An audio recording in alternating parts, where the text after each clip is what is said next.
James sir, good morning. Good morning Hashmi. Good morning Christina. Hi. Good morning. അപ്പോൾ uranium സമ്പുഷ്ടീകരണം നിർത്തണമെന്ന് അമേരിക്കയുടെ ആവശ്യം ഇറാൻ തള്ളുകയാണ്. ചർച്ചകളിൽ പുരോഗതി ഉണ്ട് എന്ന് ഡൊണാൾഡ് ട്രംപ് സമ്മതിക്കുമ്പോഴും ഈ സമ്പുഷ്ടീകരിച്ച യുറേനിയത്തിൽ തൊട്ടൊരു കളിയില്ല എന്ന് ഇറാൻ പ്രഖ്യാപിക്കുന്നത് വീണ്ടും യുദ്ധ കാർമേഹങ്ങൾ ഉരുണ്ടുകൂടാൻ കാരണമാവുമോ ജെയിംസ് സാറേ? ഒന്നും എന്താ പറയുക, തീർത്ത് പറയാൻ പറ്റാത്ത അവസ്ഥയിലാണ് ഹാഷ്മി. പ്രത്യേകിച്ച് അമേരിക്കയുടെ ഒരു പ്രധാന ആവശ്യം ഈ യുറേനിയം സമ്പുഷ്ടീകരിക്കുന്നത് ഇറാൻ പൂർണ്ണമായി നിർത്തണമെന്ന് ഈ ഒമാനിൽ നടന്ന ചർച്ചകളിൽ ആവശ്യപ്പെട്ടു. പക്ഷേ ഇറാൻ അത് തള്ളിക്കളഞ്ഞു. പക്ഷെ മറ്റു പല കാര്യങ്ങളിലും മാറ്റങ്ങൾ ഉള്ളതുകൊണ്ടാണ് ചർച്ച തുടരും എന്ന് പറഞ്ഞിരിക്കുന്നത്. അടുത്ത ആഴ്ച എന്ന് പറഞ്ഞ 2-3 ദിവസത്തിനുള്ളിൽ ചർച്ചകൾ ഉണ്ടാവും.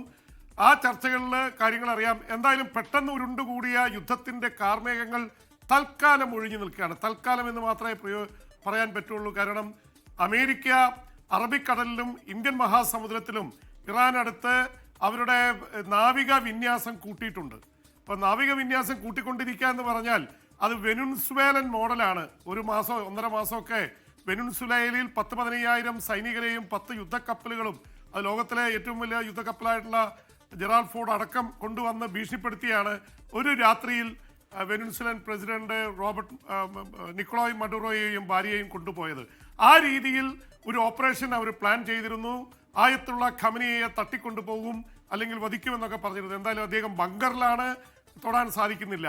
ഏതായാലും ഒമാന്റെ തലസ്ഥാനമായ മസ്കറ്റിൽ നടക്കുന്ന ചർച്ചകളിൽ ചെറിയ പുരോഗതി ഉണ്ടായിട്ടുണ്ടെന്ന് അമേരിക്കൻ പ്രസിഡന്റ് ഡൊണാൾഡ് ട്രംപ് തന്നെ സമ്മതിച്ചിട്ടുണ്ട്. എന്ന് മാത്രമല്ല, ട്രംപിന്റെ മരുമകൻ ജാർദ് കുഷ്ണറും അതുപോലെ തന്നെ അദ്ദേഹത്തിന്റെ പ്രതിനിധി വിറ്റ്കോഫ് ഏറ്റവും വലിയ റിയൽ എസ്റ്റേറ്റ് ഏജന്റാണ്.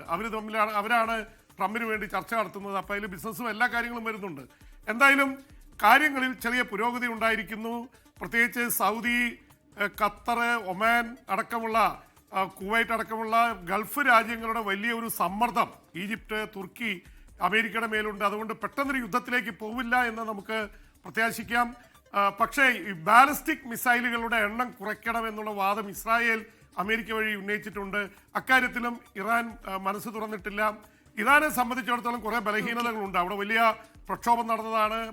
6,000-ഓളം പേര് ഔദ്യോഗികമായും 35,000-ഓളം പേർ അനൗദ്യോഗികമായും കൊല്ലപ്പെട്ടു എന്നാണ് കണക്ക്. അപ്പോൾ അകത്തും പുറത്തും ഭീഷണി നേരിടുന്ന ഇറാന് ഒരുപാട് സമ്മർദ്ദം ചെയ്യാൻ സാധിക്കില്ല. ഇതിനിടയിൽ വലിയ ക്ഷീണമുള്ളത് ഇന്ത്യക്ക് കൂടിയാണ്. കാരണം ഇറാനിൽ നിന്ന് എണ്ണ ഇറക്കുമതി ചെയ്യുന്നവർക്ക് ട്രംപ് ഇറക്കുമതി തീരുവ പ്രഖ്യാപിക്കാൻ പോവാണ്. ഒരു ഭാഗത്തുനിന്ന് ഉക്രൈൻ എണ്ണയുടെ പേരിൽ ഒരു തലയൂരി വരികയായിരുന്നു ഇന്ത്യ.